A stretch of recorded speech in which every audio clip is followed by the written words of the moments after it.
Hello students, welcome again. आज की अपनी इस क्लास में हम डिस्कस करना शुरू करेंगे energy and potential in electric field. अब तक हमने किसी भी चार्ज पार्टिकल की वजह से या कंटिन्यूस चार्ज डिस्ट्रीब्यूशन की वजह से कैसे इलेक्ट्रिक फील्ड जनरेट होगा और उसके चारों तरफ किस तरीके से इलेक्ट्रिक फ्लक्स एग्जिस्ट करेगा, इलेक्ट्रिक फ्लक्स डेंसिटी क्या होगी, उससे रिलेटेड बेसिक पैरामीटर्स को हमने डिस्कस किया है। अब नेक्स्ट जो डिस्कशन है उसमें ये रहेगा कि अगर किसी चार्ज डिस्ट्रीब्यूशन की वजह से उसके चारों तरफ अगर एक इलेक्ट्रिक फील्ड जनरेट हो जाता है तो उस फील्ड में अगर हम किसी अनदर चार्ज पार्टिकल को अगर हम मूव करवाएं तो हमें कितना जो है वो वर्क उसमें अप्लाई करना पड़ेगा, कितना फोर्स लगाना पड़ेगा, वो फोर्स जो है वो किस तरीके से होगा, सिस्टम वर्क डन करेगा या हमें सिस्टम के अगेंस्ट वर्क डन अप्लाई करना पड़ेगा, और उस इलेक्ट्रिक फील्ड की वजह से किसी पर्टिकुलर डिस्टेंस पे पोटेंशियल जो है वो कितना जनरेट हो जाएगा। तो second set of parameter related to electric field हम शुरू करते हैं। ओके, तो एनर्जी एंड पोटेंशियल हमने ये पढ़ा कि एक चार्ज है, सोर्स चार्ज है, ये किसी अमाउंट का है और उस सोर्स चार्ज की वजह से इसके चारों तरफ एक इलेक्ट्रिक फील्ड जनरेट होता है। इस इलेक्ट्रिक फील्ड को हम एक इलेक्ट्रिक फ्लक्स लाइन से, स्ट्रीम लाइन से रिप्रेजेंट करते हैं। यहाँ पे अब इसकी इन्फ्लुएंस, ये एनवायरमेंट में अपनी एक इन्फ्लुएंस क्रिएट कर रहा है।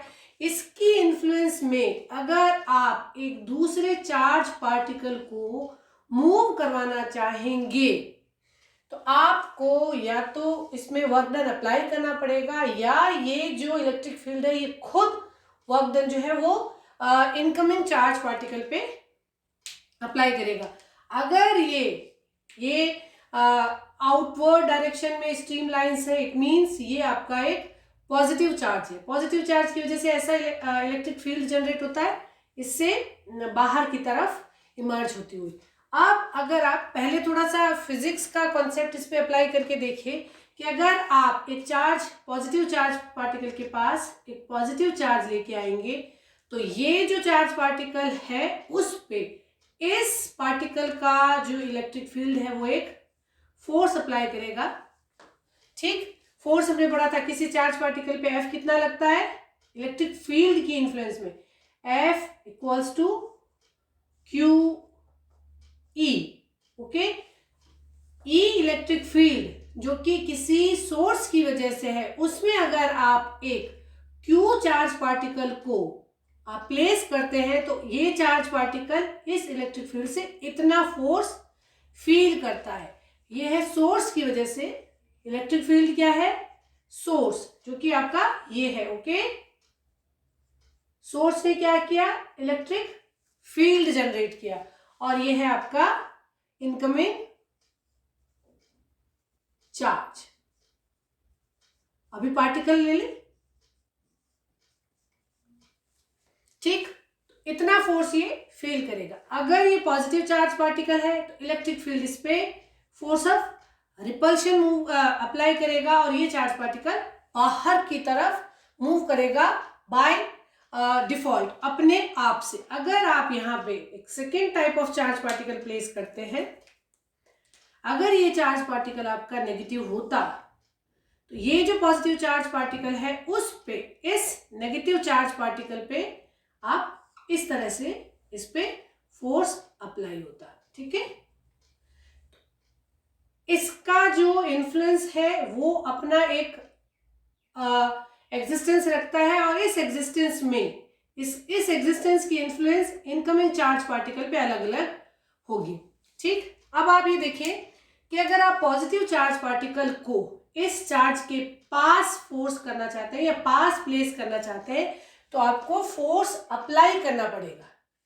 इस पे कितना ये फोर्स लगा रहा है उसके बराबर और अपोजिट साइन का आप जब इस पे वर्क डन इसमें जब इंक्लूड करेंगे तब ये चार्ज पार्टिकल किसी जगह पे आएगा। अगर आप एक पॉजिटिव पार्टिकल के पास दूसरा पॉजिटिव पार्टिकल लाना चाहें तो वो उसे हमेशा रिपल्शन फोर्स लगाता है और वो उसको स्पेस नहीं देगा। अगर आप इसे 1 मीटर पे रखना चाहते हैं तो आपको फोर्स लगाना पड़ेगा। कितना आप इसको मूव करेंगे अपनी पोजीशन से, मान लीजिए ये इनिशियली यहाँ पे था, इसको आप यहां लाना चाह रहे हैं, तो इस Q चार्ज को इतना dl डिस्टेंस में इसकी तरफ खिसकाने के लिए आपको इसमें जितना फोर्स लग रहा था उसके अपोजिट आपको काम करना होगा। तो कितना काम आप करेंगे? Minus of Q E dot dl। Q E ये क्या है? फोर्स। कितना आप अप्लाई करेंगे? Minus F dot dl। Okay, Q E force लग रहा था, डी एल डिस्टेंस से आप इसको मूव करना चाहते हैं, तो work done is F dot D S, है ना। Force into displacement is work done in the system. तो इस फोर्स के अगेंस्ट अगर आप इतना डिस्प्लेसमेंट चार्ज को देना चाहते हैं तो आपको इस अमाउंट के बराबर और ऑपोजिट वर्क डन आपको सिस्टम में अप्लाई करना पड़ेगा। ठीक, तो ये हुआ आपका सिंपल सा work done to move a Q charge particle in a E electric field with a displacement dE will be minus of Q E dot dl। ये है आपका डिफरेंशियल लेंथ, डिफरेंशियल डिस्प्लेसमेंट। अलग अलग कोऑर्डिनेट सिस्टम में ये आपका अलग अलग आप डिफाइन कर सकते हैं। कुछ टेक्स्ट बुक्स में इसको dl कैपिटल dl से दिखाया गया है। अब यहाँ पे एक बात देखने की कोशिश कीजिए कि अगर आप Q चार्ज को पॉजिटिव चार्ज की इन्फ्लुएंस में, पॉजिटिव चार्ज की वजह से इलेक्ट्रिक फील्ड की डायरेक्शन क्या है? ये। ठीक, इस पॉजिटिव चार्ज की इलेक्ट्रिक फील्ड में अगर आप एक पॉजिटिव चार्ज को मूव करवाना चाहते हैं तो E डॉट dl, आप इसको इस तरफ मूव करवाना चाहते हैं, dl आपका इस डायरेक्शन में, E dot dl is negative. Okay, work done क्या होगा? विल बी माइनस, Q आपका पॉजिटिव है, E डॉट dl भी आपका नेगेटिव है ना, there is positive work done.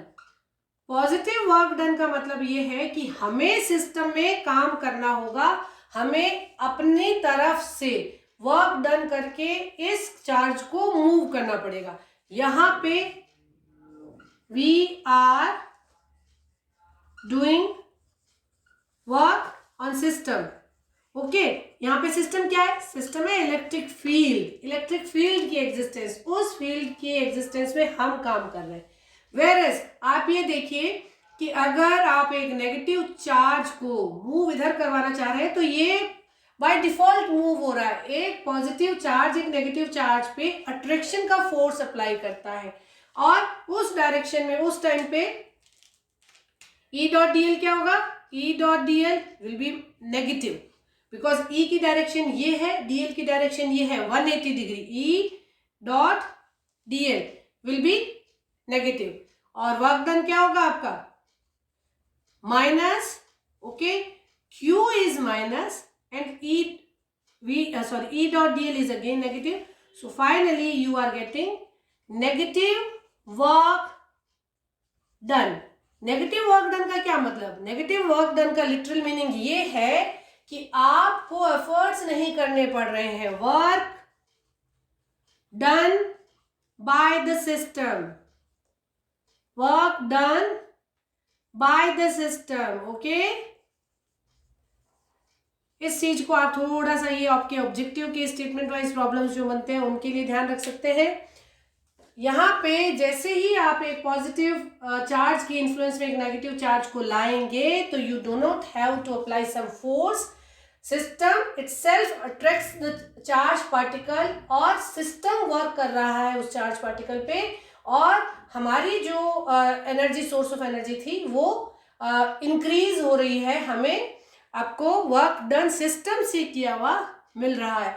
आप इसको एनालॉगस ट्रीट कर सकते हैं ग्रेविटेशनल फोर्स में किसी भी फ्री बॉडी को मूव करने के लिए। अगर आप किसी भी आपके मास को या किसी ऑब्जेक्ट को अगर आप उसकी रेस्ट पोजीशन से ऊपर की तरफ अगर ग्रेविटेशनल फोर्स के अगेंस्ट अगर आप उसे मूव करना चाहेंगे तो आपको फोर्स लगाना पड़ेगा। वेयरएज किसी हाइट से अगर आपकी जो ऑब्जेक्ट है वो अगर अर्थ के ग्रेविटेशनल फोर्स पे जब आएगा तो अर्थ अर्थ का ग्रेविटेशन फोर्स खुद उस पर काम कर रहा है, without any applied force the system is working and the object is coming down. Movement displacement उतना ही हुआ है, लेकिन वर्क की जो टाइप है वो बदल गया है। Conclusion is that negative work down represents the system is working on the object, and if there is a net work, then it means we are providing input in the system to make the arrangement which we want to establish। ठीक है, तो ये हुआ आपका simple work done का concept, और उस पर किस तरीके का धीरे धीरे ऑब्जेक्टिव प्रॉब्लम्स बनती जाएंगी कि डीएल का यहाँ पे डिफरेंशियल लेंथ का क्या रोल है, किस तरीके से पाथ को चेंज करने पर ये कैसे वर्क डन को इन्फ्लुएंस करेगा, एज वेल एज अगर यही चार्ज पार्टिकल एक यूनिट पॉजिटिव चार्ज है तो ये जो वर्क डन है ये वो उस प्लेस पे potential at that place because of a electric field कहलाता है। तो वन बाय वन हम इन सभी कॉन्सेप्ट को डिस्कस करते हैं। उससे पहले हम एक एग्जाम्पल प्रॉब्लम को डिस्कस कर लेते हैं जो वर्क डन को एक्सप्लेन कर रही है। Example problem says an electric field is given as E equals to 6y square z ax plus 12xy z ay plus 6xy square az volt per meter. An incremental path is represented by delta L equals to minus 3ax plus 5ay minus 2az micrometer. Find the work done in moving a 2 microcoulomb charge along this path if the location of the path is at, फिर 3 points दे रखे हैं, P A coordinates 205, P B coordinates 111, P C coordinates -0.7, -2 and -0.3। Okay, तो ये आ गया हमारे पास ई, ये हमारे पास आ गया डेल्टा एल, और डी एल ये आ गया क्यू। तो बस बहुत simple, work done will be minus Q E dot D L. आपको E और DL दोनों का डॉट प्रोडक्ट करना है। तो यहाँ पे हम इस एक्सप्रेशन को लिखते हैं पार्ट ए के लिए। पार्ट ए के लिए पॉइंट के लोकेशन आपको दे रखी है 0, 2 एंड 5। ओके, E का एक्सप्रेशन क्या है? E equals to 6y square z ax plus 12xy z az plus 6x square x y square az volt metre. Delta L equals to DL equals to -3ax प्लस 5ay minus 2az micrometre. ठीक, ये point object they रखा है, तो इस point पे आप electric field को वेक्टर फॉर्म में लिख सकते हैं। ठीक है, हमें location of path delta L इन्होंने एक डेफिनेट कोऑर्डिनेट सिस्टम में दे दिया है, एक्स वाई और जेड वेरिएबल्स के साथ नहीं है। अगर ये भी आपका एक्स वाई और जेड का फंक्शन होता तो आपको इस पॉइंट पे डेल्टा एल कितना हुआ वो आप डिफाइन करके और इलेक्ट्रिक फील्ड का वेक्टर नोटेशन लेके फिर आप इस कैलकुलेशन को कर सकते थे। तो ई, ठीक है, ये इलेक्ट्रिक फील्ड है जो कोऑर्डिनेट्स के साथ चेंज हो रहा है, और इस पॉइंट पे पर्टिकुलरली यहाँ पे इलेक्ट्रिक फील्ड कितना है। आप इस इलेक्ट्रिक फील्ड की इन्फ्लुएंस में अगर इतना इसको इंक्रीमेंटल डिस्प्लेसमेंट प्रोवाइड करेंगे तो आप कितना वर्क डन करेंगे। तो पहले आप इस लोकेशन पे इलेक्ट्रिक फील्ड कैलकुलेट कीजिए। इलेक्ट्रिक फील्ड विल बी जहाँ x इज 0, तो जहां जहां x है वो 0 हो जाएगा। तो az ay और az जो कंपोनेंट है वो 0 हो जाने। x अगर आप 0 रखेंगे तो क्या बचेगा? This will be 6y square, y is 2, z is 5, ax। तो E इक्वल्स टू आ गया आपका 120 ax, और E dl इक्वल्स टू आपका ये लिखा हुआ है, तो E डॉट dl, ये आ गया आपका 120 ax। इसका जब आप डॉट प्रोडक्ट करेंगे इस पूरे के साथ तो केवल x कंपोनेंट आपका आएगा, because ax dot ax is 1, ax dot ay जो है वो आपके कैंसिल होते जाएंगे। तो ये आ जाएगा आपका -3 एक्स। ये आपके आ गया E dot A L, that is minus 360। Work done क्या है? Work done is minus Q. ये डीएल की यूनिट माइक्रोमीटर है, तो आप इसे micro, E dot DL is generally volt, micro volt लिख सकते हैं। Okay, W work done will be W will be minus Q E dot dl, that will be minus 2 microcoulomb minus 360 microvolt, that will give you 720 picojoule। तो ये आ गया है आपका answer. इसी तरीके से x y z सबकी वैल्यू रखेंगे तो हमें क्या आ जाएगा? इसी कंटिन्यूटी में अगर आप B पॉइंट पे जो कि है 1